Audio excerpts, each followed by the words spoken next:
The fleet appeared above Earth on a quiet Tuesday morning, and within minutes, every screen on the planet showed the same image. A wall of dark ships stretched across the sky, blotting out a piece of the sun. They had not asked permission. They had not given warning. They simply arrived, the way a storm arrives, except this storm had engines and weapons, and a voice that spoke in every language at once. The voice called itself the Herald of the Galactic Empire. It said that Earth was now a subject world. It said that humanity had 2 days to accept terms of submission, hand over its weapons, and select a delegate to kneel before the imperial throne. It listed 12 other species who had accepted these same terms without resistance. It said resistance was pointless, since the Empire's fleet had crushed civilizations far older and far stronger than humanity's young, scattered colonies. Then it waited for the fear to set in. In a bunker beneath the Rocky Mountains, General Elena Cho watched the broadcast with her arms crossed and her jaw tight, not with worry, but with something close to amusement.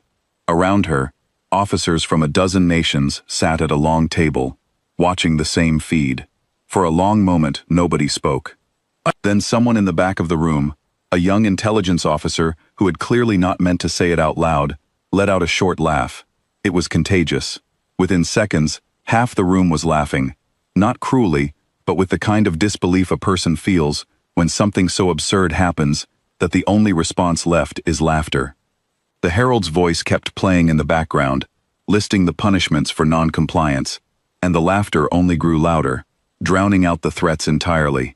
General Cho raised a hand, and the room quieted, though smiles remained. "Get me a channel to the Joint Command," she said. "It's time we said hello." Within the hour, leaders from every major nation on Earth stood together in a single broadcast, the first truly unified message humanity had ever sent to the stars. There was no fear in their voices. There was no pleading. Instead, there was something the Empire had never encountered before. Open, genuine laughter, mixed with polite but firm refusal. "We've received your message," said the Secretary General, struggling to keep a straight face. "And we appreciate the offer, but we're going to have to decline." The herald's tone shifted, confused by a response it had never been trained to expect. It repeated its demands, louder this time, listing the consequences of defiance: orbital bombardment, planetary quarantine, the destruction of major cities. Still, the humans on the screen did not flinch. A few even smiled wider. "You don't understand," said a Russian general, leaning into the microphone. "We've been waiting for someone like you to show up for 200 years. Aboard the Imperial flagship, Fleet Commander Threlvox watched the broadcast with growing irritation. He was a veteran of 40 conquests, a commander who had seen entire species fall to their knees at the mere sight of his fleet. He had expected fear. He had expected negotiation, perhaps a token resistance from some isolated military faction before the inevitable surrender. He had not expected laughter. His intelligence officer, a thin alien named Isik, pulled up Earth's threat assessment file. It was thin, outdated, built from decades-old scans and intercepted communications. It showed a fractured, often warring species, technologically behind most of the galaxy, with no unified military command and no significant defensive infrastructure beyond low orbit. "Sir," Isik said carefully, "our data may be incomplete. Their reaction is unusual. They're primitives putting on a brave face," Vox said. "Nothing more. Order a demonstration strike. Target an unpopulated region. Let them see what defiance costs." The order was given. A single Imperial cruiser broke formation and descended toward the South Pacific, its weapons charging for a strike, meant to vaporize an empty stretch of ocean and send a message no one could misunderstand. It never reached firing range. A pulse of energy rose from beneath the waves, invisible, until the moment it struck, and the cruiser's shields buckled under an impact far beyond anything in the Empire's records for a species this supposedly primitive. The ship reeled, systems failing, and was forced to retreat back toward the fleet, trailing smoke and sparks across the upper atmosphere. On the bridge of the flagship, silence fell. Commander Vox stared at the readout, certain there had been some mistake. "Run a full diagnostic," he snapped. "That weapon should not exist on a world like this." Isik's hands moved quickly over his console, color draining from his face as new data scrolled past. "Sir, I'm detecting additional energy signatures. Beneath the ocean, in the polar regions, on the far side of their moon. He looked up, his voice quieter now. Sir, I don't think this is the level of technology in our files. Vox said nothing, but for the first time since arriving in Earth's system, something other than confidence settled over him. Doubt. Down on Earth, the laughter had not stopped. If anything, it had grown louder, spreading from command centers to city streets, where people gathered around public screens, watching footage of the failed strike replay over and over. They did not cheer with the wild, chaotic joy of people who had narrowly escaped destruction. They cheered with the quiet satisfaction of people who had expected this outcome all along. In the mountain bunker, General Cho watched the same footage with a small, knowing smile. She turned to the room. Bring up the full status report. Let's see how the rest of our friends are doing. Screens lit up across the chamber, showing readiness levels from defense installations around the globe and beyond it. Hardened bunkers beneath every major ocean, automated batteries hidden along mountain ranges, a network of stations built into the asteroid belt that had never once been mentioned in any public record. Every system showed green. Every system had been waiting, patiently, for exactly this moment. They think we're primitives, said a young officer near the back, shaking her head in disbelief at the audacity of it. Let them think that a little longer, Cho replied. It's worked for us so far. Above the planet, the Imperial fleet regrouped, its commander now staring at a tactical map that no longer made sense. The Herald's voice had gone silent, no longer broadcasting threats, waiting for new orders. Vox stood at the viewport, looking down at the blue and green world below, a world that had just shrugged off an attack meant to bring it to its knees, without losing a single defender. He thought of the laughter that had greeted his ultimatum, the open, fearless amusement on every human face. He had seen fear before, on 100 different worlds, in 100 different forms. He had never seen this. Recall the strike fleet, he said finally. Full readiness. We are not facing what the records describe. Behind him, Isik quietly began compiling a new report, one that would have to be sent back to the Imperial Court, admitting that the file on Earth, the file the entire invasion had been planned around, was wrong. Badly wrong. And somewhere in that growing realization was a question that would haunt every officer on that fleet in the days to come. If Earth had hidden this much strength behind a face of weakness for so long, what else were they hiding? On the bridge of Earth's deepest command center, General Cho turned away from the screens and addressed her officers one final time before the next phase of the crisis began. They came expecting submission, she said. Let's show them exactly what they're going to get instead. The room did not laugh this time. Instead, every officer rose to their feet, ready for what came next, carrying with them 200 years of quiet preparation, patience, and the unshakable belief that when the moment finally came, humanity would not bow. The stars above Earth, for the first time in the history of the Galactic Empire, had heard a world laugh in the face of conquest. They were about to learn exactly why. Commander Threlvox had ordered a full retreat to a safe distance, while his fleet regrouped, and in that pause, Earth's Planetary Defense Council allowed itself a single night of rest. It was the calm before the second wave, and everyone in the chain of command knew it would come. But for a few hours, General Elena Cho found herself doing something she rarely did anymore. She found herself remembering how it all began. 200 years earlier, humanity had been a divided species, scattered across nations that fought each other over borders, resources, and old grudges that meant nothing in the face of what was coming. That changed the day a single damaged probe fell into the Pacific Ocean, its hull marked with symbols no human language could read, its memory banks filled with scouting data of Earth's cities, military bases, and population centers. It had not been an attack. It had been reconnaissance. Someone, somewhere among the stars, had been watching Earth, quietly gathering information, the way a predator studies prey before deciding whether it is worth the hunt. The discovery should have caused panic. Instead, it caused something far more useful. It caused unity. Within a decade, the old rivalries that once defined human conflict began to fade, not because people suddenly became kinder, but because they recognized a threat greater than themselves. Nations that had spent generations preparing for war against each other turned their factories, their scientists, and their militaries toward a single shared goal: survival, against whatever had sent that probe. The first lesson humanity learned from studying the wreckage was simple, but vital. Whoever had built it valued overwhelming first impressions. Their technology, while advanced, relied on speed and intimidation rather than patience. They expected resistance to collapse the moment real strength was shown.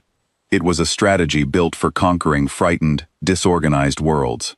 Humanity decided, almost from the very beginning, that it would never give them that satisfaction. A young engineer named Marcus Webb, barely out of university at the time, became one of the architects of what would later be called the Quiet Doctrine. His theory was simple. Any enemy capable of crossing the stars to reach Earth would arrive with assumptions based on incomplete information. The longer humanity could control what that information looked like, the longer it could prepare in secret. Let them think we're behind, Webb had argued before a skeptical council of generals and scientists. Let them think we're scattered, primitive, unprepared.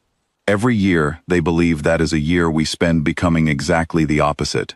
It became the foundation of everything that followed. Public space programs continued exactly as the world expected. Slow, cautious, focused on visible achievements like lunar bases and modest orbital stations.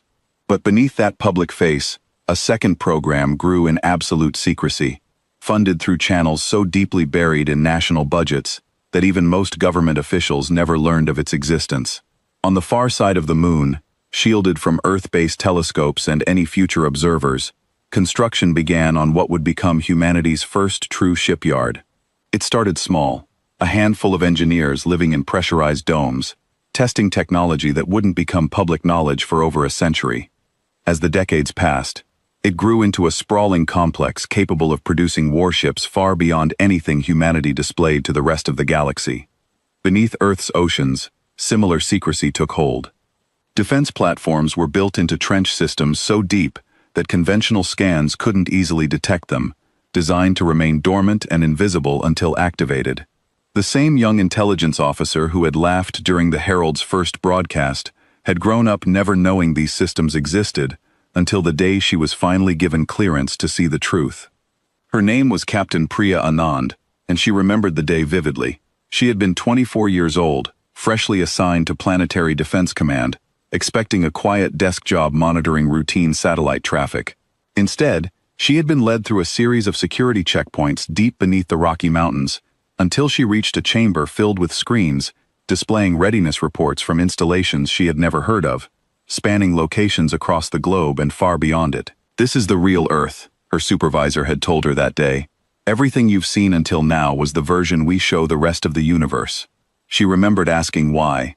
Why hide this much strength? Why not simply announce it, build alliances, prepare the public for what might be coming? Her supervisor's answer had stayed with her ever since. Because the moment we reveal what we have, someone out there starts planning around it. Right now, anyone watching sees a species too weak to matter. That's the safest thing we can be, until the day we're not. The strategy required immense discipline. Generations of scientists, engineers, and military leaders had to accept that their life's work would never be publicly known, that breakthroughs in energy weapons, shielding technology, and faster propulsion systems would remain locked away in classified vaults, rather than celebrated as achievements. It required nations to set aside personal glory for collective patience, an idea that had once seemed impossible for a species so prone to division. But the probe had changed something fundamental in human psychology. It had given humanity a common enemy before that enemy ever fully arrived, and in the absence of an immediate war, people found a different kind of unity, the unity of quiet preparation. Over the decades, the Quiet Doctrine evolved into 3 core principles that every officer in Planetary Defense Command was required to memorize. Never reveal full capability, no matter how dire the situation seemed. Always appear weaker than you are, even when victory was within reach. Let enemies underestimate you, because underestimation was the single greatest advantage a smaller power could hold against a larger one. It was not an easy doctrine to follow. There had been close calls over the decades, moments of temptation when Earth's leaders could have revealed their true strength to deter smaller threats or impress potential allies among the handful of other species that had made contact. Each time, the doctrine held. Each time, Earth chose patience over pride. The asteroid belt fortifications were the last major piece of the puzzle, completed only 30 years before the Empire's fleet finally arrived. Hidden among the natural debris, automated defense platforms had been constructed to monitor incoming threats from beyond the solar system, feeding data directly back to Earth's command centers, without ever revealing their presence to outside scans. It was here that the first warning of the Empire's approach had been detected, months before the fleet actually appeared in the sky. That early warning had given humanity time to do what it did best: prepare quietly, without panic, without public announcement. Defense grids were brought to full readiness. Hidden shipyards on the moon began producing reinforcements. And throughout it all, the public face of humanity remained exactly as it had always appeared: a divided, technologically modest species, going about its ordinary business, unaware of the storm gathering just beyond the edge of the solar system. When the Empire's herald finally broadcast its ultimatum, the laughter that followed wasn't arrogance, and it wasn't recklessness. It was the release of 2 centuries of tension, the culmination of generations who had sacrificed personal recognition for a single shared goal. Every scientist who had worked in secret, every soldier who had trained for a war that might never come, every leader who had resisted the temptation to reveal Earth's true strength too soon, all of it had led to this single moment. Captain Anand understood this now in a way she hadn't fully grasped, as a young officer seeing the truth for the first time. She sat in the command center, reviewing the failed Imperial strike from earlier that day, and thought about her supervisor's words from years ago. The moment we reveal what we have, someone out there starts planning around it. The Empire had planned its invasion around outdated, incomplete intelligence, the same kind of intelligence humanity had spent 200 years carefully cultivating.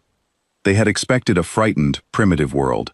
Instead, they had found a single cruiser thrown back by defenses they couldn't explain, defenses built on technology far beyond anything in their threat assessment files. General Cho entered the command center as the night shift prepared to hand over to the morning team, though in a bunker with no windows. Day and night had long since become meaningless distinctions. She studied the readiness reports glowing on every screen, the culmination of 2 centuries of careful work, and allowed herself a brief moment of quiet pride before the next phase of the crisis began. "They're going to send a larger fleet," she said to the room. "They have to. Their pride won't allow anything less after today." Captain Anand nodded, already pulling up projected enemy movements based on the data gathered from the fleet's regrouping patterns. "Our shipyards report full readiness, General. The quiet doctrine has done its job. Now it's time to see what happens when patience finally meets its reward." Outside, beyond the atmosphere, the Imperial fleet continued its preparations, unaware that everything they believed about their target was about to be proven catastrophically wrong. Somewhere above them, hidden among the stars, the first ships built in secret over 2 centuries ago waited for the order that would finally bring them into the light. The doctrine had held for 200 years. It was about to be tested in a way no simulation could have ever fully prepared them for. 3 days after the failed demonstration strike, the Galactic Empire returned to Earth's system with a force 10 times larger than before. Commander Threll Vox had requested reinforcements from the nearest Imperial staging point, unwilling to report another failure to the Imperial court without first proving the original defeat had been a fluke, a strange anomaly rather than a sign of genuine strength. Pride demanded a second chance, and pride was something the Empire had built its entire reputation upon.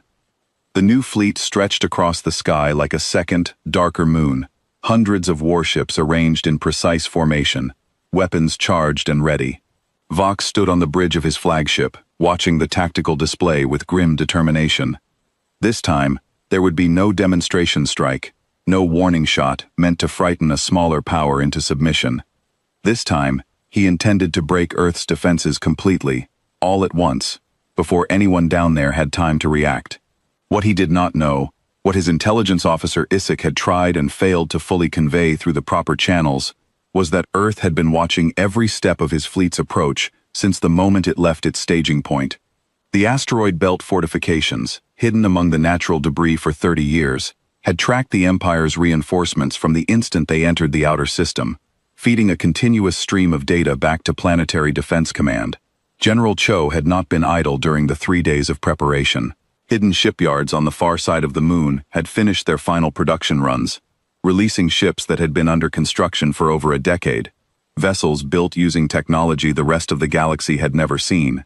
Beneath Earth's oceans, defense platforms shifted from dormant standby into full activation, their long-buried weapons finally ready to fire after generations of silent waiting. Final positions confirmed, Captain Anand reported, her voice steady despite the magnitude of what was about to happen. All defense grids report full readiness. Lunar fleet standing by for deployment order. Cho studied the tactical display, watching the Imperial formation continue its approach. 10 times the size of the previous fleet, and still the humans in that command center showed no fear, only the quiet focus of people who had trained for this exact moment for longer than most of them had been alive. Let them get close, Cho said. Let them commit fully before we respond. We want this decided quickly, not dragged into something larger than it needs to be. Aboard the Imperial flagship, Vox gave the order to begin the assault. Hundreds of warships broke formation, descending toward Earth's orbit in coordinated waves, their weapons systems targeting what their outdated intelligence files still identified as scattered, minimal defenses. Energy cannons charged, targeting systems locked onto the planet's surface, prepared to demonstrate exactly what defiance cost a species too foolish to understand its place in the galactic order. The response, when it came, arrived with a precision that stunned every officer on the Imperial bridge. Railgun platforms hidden along Earth's polar ice caps fired in perfect, coordinated sequence, their projectiles moving at speeds the Empire's shielding technology had never been designed to stop.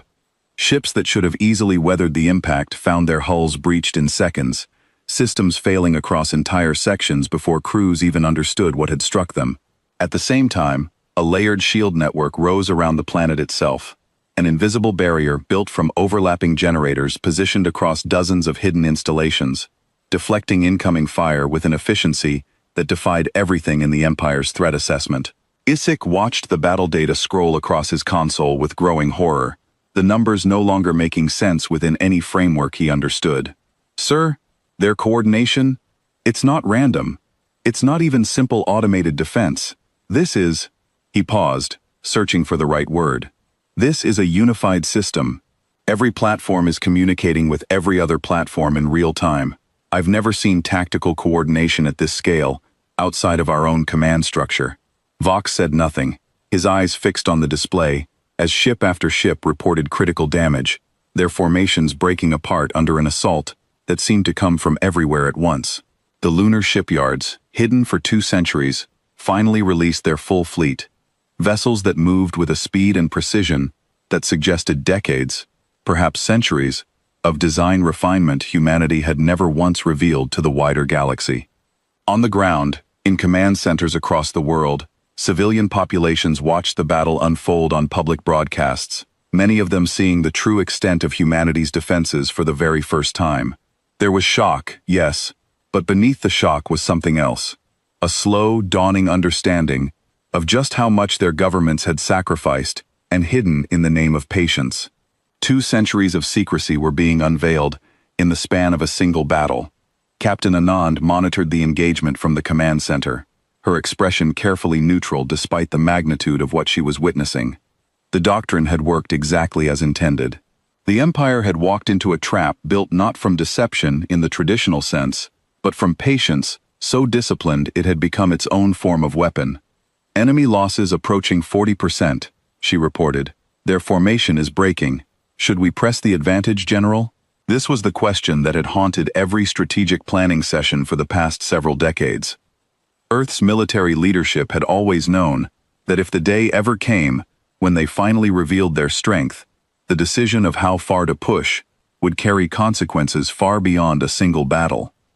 Destroy the Empire's fleet completely, and there would be no mercy. No restraint shown in return when the wider Empire inevitably retaliated.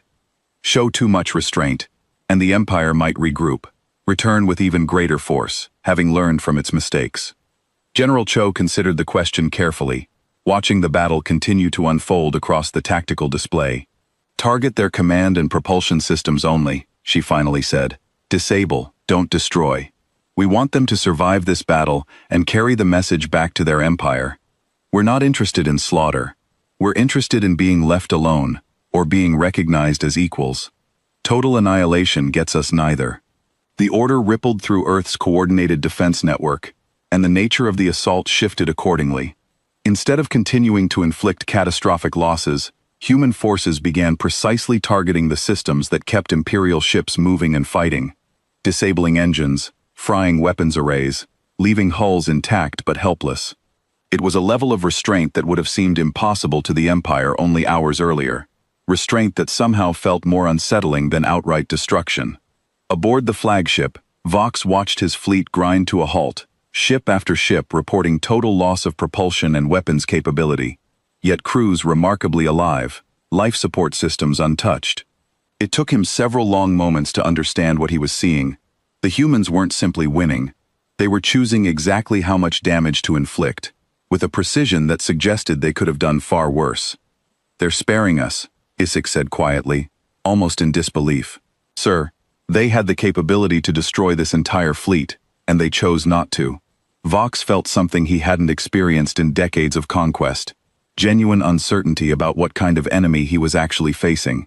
Every species he had encountered before either fought to the bitter end out of desperation or surrendered quickly out of fear. He had never encountered an enemy that fought with overwhelming strength and then deliberately held back, as though sending a message rather than seeking victory for its own sake. The flagship itself remained untouched throughout the engagement, a detail Vox initially attributed to luck, before slowly realizing it was anything but accidental. Earth's forces had identified his command vessel from the very beginning, and chosen to leave it operational, allowing him to witness the full scope of his fleet's defeat, rather than being destroyed along with the rest. Within 2 hours, the battle was effectively over. The Imperial fleet, 10 times the size of the force that had attempted the original demonstration strike, drifted in disabled formation above a planet that had crushed it without losing a single defender of its own. Earth's hidden ships, the product of 2 centuries of secret labor, held their positions in a loose perimeter, weapons still charged but no longer firing, simply waiting. General Cho's voice came through on an open channel, translated instantly into the Empire's language, calm and measured, despite everything that had just occurred. "This is General Elena Cho, representing the Unified Defense Forces of Earth. Your fleet has been disabled, not destroyed. We don't want a war with your empire, but we will not submit, and we will not be conquered. Take this message back to your superiors. Earth is not the world your intelligence files described." In the command center far below, Captain Anand watched the disabled Imperial fleet drift silently above the planet. A stunning, undeniable proof of everything the Quiet Doctrine had promised for 200 years. Patience, restraint, and the willingness to be underestimated had finally paid off in a single, decisive engagement. But as she watched the readouts continue to scroll past, she couldn't shake a quiet unease settling beneath the satisfaction of victory.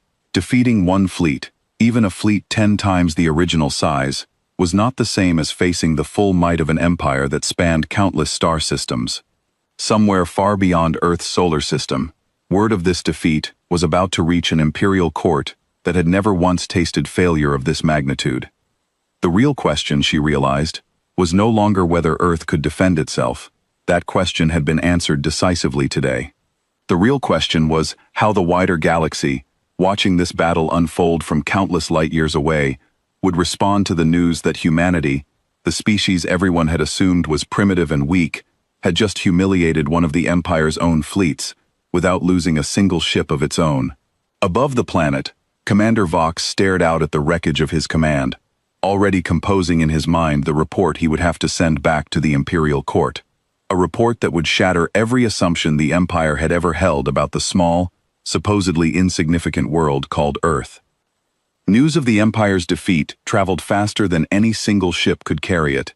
Imperial communication relays, scattered across hundreds of star systems, passed the report from hand to hand, station to station, until it reached every corner of Imperial space within a matter of days. A fleet 10 times the size of a standard demonstration force, disabled in under 2 hours by a world the Empire's own records described as primitive and fractured. No Imperial ships destroyed outright, which somehow made the defeat feel even stranger, even more deliberate. At the Imperial Court, located at the heart of the Empire, on the ancient capital world of Carathis, the report arrived with the force of an earthquake. The Imperial Council, a body of senior officials who had overseen centuries of successful conquest, found themselves facing a single uncomfortable question. How had their intelligence on a single, isolated world been so completely wrong? High Counselor Marith Austin, the oldest and most respected member of the council, called an emergency session within hours of receiving the report. The chamber, normally a place of calm deliberation, buzzed with anxious conversation as counselors reviewed the battle data for themselves, searching for any explanation that didn't point toward the conclusion none of them wanted to accept. "This cannot be accurate," said Counselor Dravash, a younger member known for his aggressive expansion policies. "No species advances this far without detection. Our scanning networks would have identified technology of this caliber decades ago. And yet here we are," Osun replied, his voice carrying the weight of genuine concern rather than simple disbelief. "Reviewing data that proves exactly that. Perhaps the failure isn't in their technology. Perhaps it's in our assumptions about what a quiet world actually means." The debate that followed would shape imperial policy for months to come, splitting the council into factions that disagreed fundamentally on how to respond. Dravash and his allies argued for immediate, overwhelming retaliation, a full imperial battle group capable of ending any further resistance through sheer numbers, regardless of the cost. To do otherwise, they argued, would signal weakness to every species watching from the edges of imperial space, an invitation for rebellion across territories that had submitted peacefully for generations. Others, led quietly by Osun himself, urged caution. A species capable of building hidden infrastructure across an entire solar system, coordinating planetary defense with such precision, and then deliberately choosing restraint over total annihilation, was not a species that should be approached through brute force alone. Such caution, however, felt deeply unfamiliar to an empire that had never needed it before. While the council argued, word of Earth's victory spread beyond imperial borders entirely, reaching the dozens of smaller species who had submitted to the empire generations earlier, accepting subject status rather than face the same fleet that now drifted disabled above a single, defiant world. For many of these species, the news arrived like a long-buried hope, finally given permission to surface. On the world of Tessa Prime, a species known as the Varathi, who had submitted to imperial rule 3 centuries earlier, after a single devastating demonstration strike against their capital, watched recordings of Earth's battle through channels the Empire had never managed to fully control. Their leadership, cautious but curious, began quietly reaching out through old, dormant communication networks, testing whether contact with this newly defiant species might be possible. Earth's response to these early overtures was measured, careful, guided by the same patience that had defined the Quiet Doctrine for 2 centuries. General Cho, working alongside diplomatic representatives from every major nation, established careful protocols for any outside contact, wary of appearing either too eager for allies or too dismissive of genuine offers of friendship. "We didn't fight this battle to start collecting subjects of our own," Cho reminded her advisors during one tense planning session. "If other species reach out, we listen. We don't promise anything we can't deliver, and we don't pretend to be saviors. We're not interested in replacing one empire with another." Back at the imperial court, the council finally reached a fragile compromise, one that satisfied neither faction completely, but avoided the immediate disaster of either full-scale war or humiliating retreat. Rather than committing another battle fleet, the Empire would send a single senior official, Grand Admiral Theris Kale, to personally assess the situation on Earth, before any further military action was authorized. Kale was, by imperial standards, a legend. He had overseen the conquest of 17 worlds during his long career, none of which had required a second engagement after his initial assessment and strategy. He was known throughout the Empire for his uncanny ability to read a species' true strength beneath whatever facade they presented, a skill that had made him invaluable during centuries of careful, methodical expansion. He arrived at Earth's solar system aboard a single unarmed diplomatic vessel, accompanied only by a small support crew, and Isik, the intelligence officer who had first warned of Earth's hidden capabilities during the original engagement. Commander Vox, still recovering from the humiliation of his disabled fleet, remained behind at the staging point, having requested reassignment rather than face Earth's defenses a second time. Earth's Defense Command allowed the vessel safe passage, escorting it carefully through the same hidden networks of defense platforms and shipyards that had crushed the previous Imperial fleet. Though this time the weapons remained silent, watchful, rather than aggressive. Kale observed everything with quiet, careful attention, recording details that confirmed and expanded upon everything Isaac had reported. "They're not hiding this from us anymore," Kale observed as their vessel passed near one of the lunar shipyards, its scale finally visible without the chaos of battle obscuring the details. "They want us to see it now. They want us to understand exactly what we're dealing with." He was granted a meeting with General Cho and a small council of human representatives, held in a neutral facility constructed specifically for the occasion, a modest building on Earth's surface, designed to convey neither excessive hospitality nor unnecessary hostility. Kale walked through the meeting hall with the careful, measured steps of a man who had negotiated countless surrenders, searching for any sign of the fear or desperation that usually accompanied such meetings. He found none. "You've caused quite a disturbance at the Imperial Court," Kale said, settling into a chair across from Cho, his tone carefully neutral. 2 centuries of careful preparation, hidden behind a face of deliberate weakness. "I confess, in all my years of service, I've never encountered anything quite like it. We didn't build it to cause a disturbance," Cho replied. "We built it because we had no choice. A probe fell from your empire 200 years ago, scouting our planet for conquest. We decided then that we would never again be caught unprepared, regardless of how long it took or what it cost us to maintain that preparation in secret." Kale studied her carefully, searching for any hint of exaggeration or bluff in her words, finding only quiet, unshakable conviction. "And now that the secret is out, what is it you actually want? Submission was never a realistic outcome, that much is clear. But what do you hope to gain from defiance?" "Recognition," Cho said simply. "Not as subjects, not as conquered territory to be managed and exploited. As an equal power, capable of defending itself, and willing to engage in fair, mutual relations with any species willing to do the same. We're not interested in expanding beyond our own system, unless threatened. We're not interested in collecting subject worlds of our own. We simply want to be left alone, or treated as equals, whichever your empire finds more palatable." It was a request the Grand Admiral had never once received during his long career. A species offering peace not out of fear or weakness, but from a position of demonstrated, overwhelming strength. He spent the following days touring carefully selected facilities across Earth and its surrounding defenses, observing firsthand the discipline and restraint that had allowed humanity to build such capability without a single outside power suspecting its existence. What struck him most wasn't the technology itself, impressive as it was.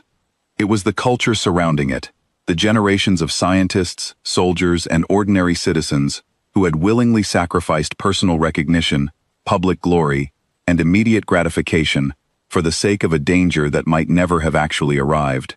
Every species he had previously encountered sought to demonstrate strength as quickly as possible, eager for the respect and fear such displays commanded. Humanity had done the precise opposite, burying its strength for 2 centuries simply because patience offered a strategic advantage too valuable to waste on pride. By the time Kale's diplomatic vessel departed Earth's system, his official report to the Imperial Court carried none of the dismissive language that had characterized previous assessments of supposedly primitive worlds. Instead, it carried a warning, carefully worded but unmistakable in its implications. "Earth is not a primitive world that stumbled into unexpected strength," Kale wrote in his final assessment. "It is a civilization that deliberately chose patience and restraint as its primary strategic doctrine, sacrificing 2 centuries of recognition and glory for the sake of preparedness. Their technology rivals our own in several key areas, and may exceed it in others we have not yet observed.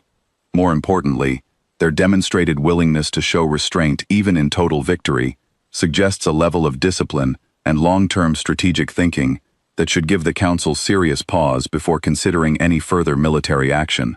He paused before adding his final recommendation, one that would prove deeply unpopular among the Council's more aggressive factions, but would ultimately shape the Empire's response for years to come. "I recommend negotiation, not conquest. Whatever Earth has built over the past 2 centuries, it was not built to be easily undone, and I have no confidence that a third engagement would end any differently than the first 2. We have encountered, for the first time in Imperial history, an equal." As his vessel made the long journey back toward Korathis, Kale found himself reflecting on something Cho had said during their final meeting, a comment he hadn't fully understood at the time, but that now seemed to capture everything about the encounter perfectly. "You came here expecting fear," she had told him. "What you found instead was patience that had simply run out of reasons to hide." Grand Admiral Cale's report reached the Imperial Court 3 weeks after his departure from Earth, and its effect on the council chamber was immediate and profound. Counselors who had spent their entire careers overseeing successful conquests now found themselves reading the words of their most trusted military mind, a man whose judgment had never once been questioned, recommending negotiation over force against a species barely 2 centuries removed from its first contact with the wider galaxy. High Counselor Osun called for an immediate vote on how to proceed, sensing that further delay would only allow the more aggressive factions time to organize opposition to Cale's recommendation.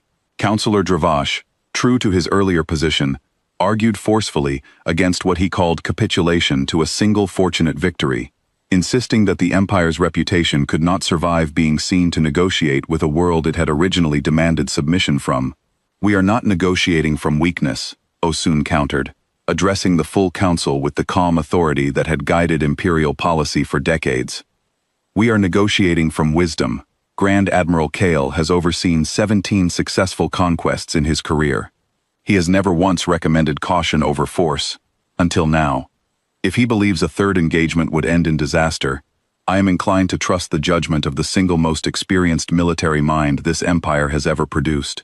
The vote, when it finally came, favored negotiation by a narrow but decisive margin.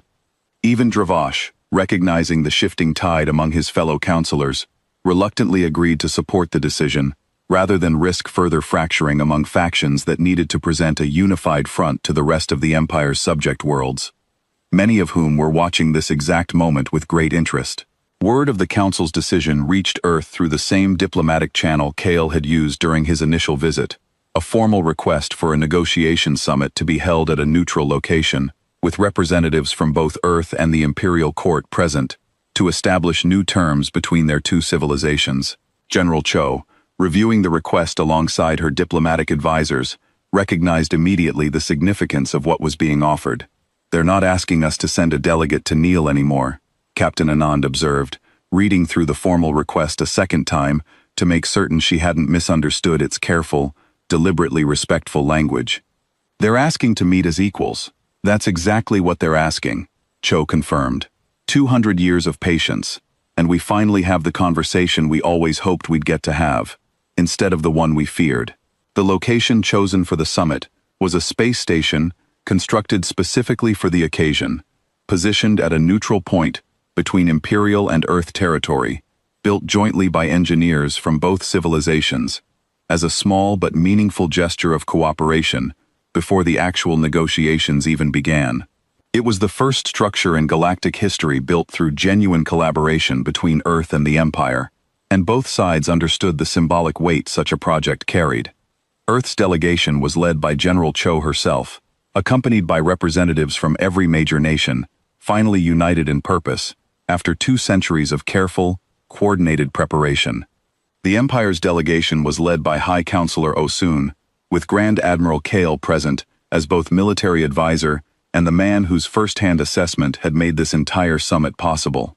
The negotiations stretched across several days, covering complex questions of territorial boundaries, trade agreements, and diplomatic recognition that would shape the relationship between Earth and the Empire for generations to come.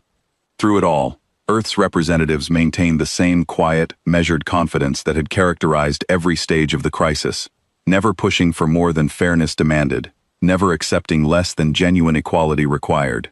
The most contentious issue proved to be the original ultimatum itself, the formal declaration that had demanded Earth's unconditional submission, still technically active within Imperial diplomatic records despite everything that had happened since. Dravash, present as part of the Imperial delegation despite his earlier opposition, argued that simply allowing the ultimatum to quietly expire would be sufficient, avoiding the embarrassment of a formal, public withdrawal. Cho disagreed firmly. "We're not asking for an apology," she said during one of the final negotiating sessions. "We understand how empires work. You saw weakness, and weakness invites conquest. That's simply how these things have always worked across the galaxy. But if we're going to move forward as equals, the record needs to reflect that clearly. The ultimatum needs to be formally withdrawn, not quietly forgotten. After considerable internal debate, the Imperial delegation agreed. It was, in many ways, a small concession compared to the larger questions of territory and trade being negotiated, but its symbolic importance far outweighed its practical significance. A formal withdrawal would be entered into permanent Imperial record, visible to every subject world and independent species, with access to Imperial archives, an unmistakable acknowledgement that Earth had never been the primitive, conquerable world the original ultimatum assumed. The formal ceremony took place on the final day of the summit, broadcast simultaneously across Earth and through Imperial communication networks, reaching every corner of the Empire's vast territory. High Counselor Osen stood before the assembled delegations, holding the original ultimatum document, its language demanding unconditional submission from a species the Empire had once dismissed without a second thought. On behalf of the Galactic Empire, Osen said, his voice carrying clearly across both Earth and Imperial channels, I formally withdraw this ultimatum, and all claims of authority it once asserted over the planet Earth and its people. We recognize Earth as a sovereign, independent civilization, equal in standing to any world within or beyond Imperial borders. The document dissolved into light as Osun activated its formal deletion from Imperial records, a small but powerful gesture marking the official end of the crisis that had begun with a fleet of warships blotting out the morning sun above Earth. Across the planet, in cities and towns that had once gathered around screens to laugh at an impossible threat, people now gathered again, this time to witness the formal conclusion of a story that had defined 2 centuries of their civilization's hidden history. In the depths of the Rocky Mountain Command Center, General Cho watched the ceremony's conclusion, alongside Captain Anand and the same officers who had been present during that first chaotic broadcast months earlier.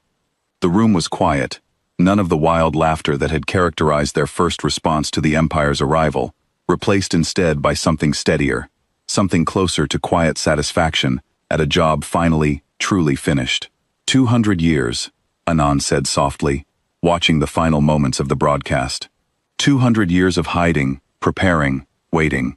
I keep thinking about all the people who worked on this, and never lived to see how it ended. They knew what they were building toward, Cho replied. Maybe not the exact details, but they understood the goal, a future where Earth never had to bow to anyone. That future is what we're looking at right now. News of the formal withdrawal spread rapidly across the wider galaxy, reaching not just Imperial subject worlds but independent species scattered throughout neighboring systems who had spent generations watching the Empire's expansion with quiet dread. For many of these species, Earth's story became something more than a single political event. It became proof that the Empire could be resisted, that submission was not the only possible outcome when a superior fleet appeared in the sky. On Tessa Prime, the Varathi leadership who had first reached out during the early days of the crisis finalized formal contact with Earth's diplomatic representatives within weeks of the summit's conclusion, the beginning of a relationship built on mutual respect, rather than the old, familiar dynamic of conqueror and conquered. Earth, true to General Cho's earlier promise, approached these new relationships carefully, offering partnership rather than dominance, understanding all too well the value of being treated as an equal rather than a subject. Grand Admiral Kale, recognized throughout the Empire for his pivotal role in avoiding what would likely have been a costly and ultimately unsuccessful third engagement, retired from active military service shortly after the summit's conclusion. He spent his remaining years writing extensively about Earth's quiet doctrine, attempting to explain to an empire built on swift, overwhelming conquest exactly how a smaller, younger civilization had managed to outprepare and outthink centuries of imperial expansion strategy. They understood something we had forgotten, he wrote in his final published work, years after the events of the summit. Strength shown too early invites challenge. Strength hidden patiently, until the precise moment it becomes necessary, invites something far more valuable: respect. Back on Earth, life slowly returned to a new kind of normal, one where the old secrecy of the quiet doctrine was no longer necessary, replaced by open, careful engagement with a wider galaxy that finally understood exactly what kind of world it was dealing with. The hidden shipyards on the moon continued their work, no longer in secret, now openly producing vessels for trade and diplomatic missions, rather than purely defensive purposes. The asteroid belt fortifications remained active, a permanent reminder of the patience and preparation that had defined 2 centuries of quiet human history. General Cho, addressing a new generation of officers during a training session held months after the summit's conclusion, found herself reflecting on the entire crisis with the same calm clarity that had guided her through every stage of the conflict. A young cadet, barely out of training, raised a hand and asked the question that history would likely keep asking for generations to come. General, when the Empire first arrived, demanding our submission, how did you know to laugh? How did you know we'd actually win? Cho considered the question carefully before answering, remembering that first chaotic broadcast, the wild, unplanned laughter that had spread through command centers across the world, the laughter that had eventually reached the stars themselves and changed the course of galactic history. We didn't laugh because we knew we'd win, she said finally. We laughed because 200 years of waiting had finally led to this exact moment, and after that much patience, there was nothing left to feel except relief.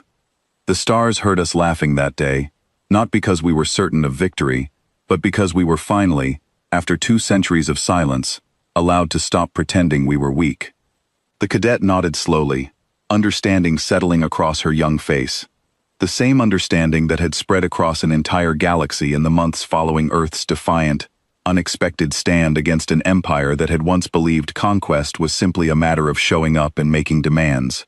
Earth had proven otherwise, not through aggression or ambition, but through patience, so deep and so disciplined, it had quietly reshaped the balance of power across the stars, one laugh, one battle, and one formal withdrawal at a time.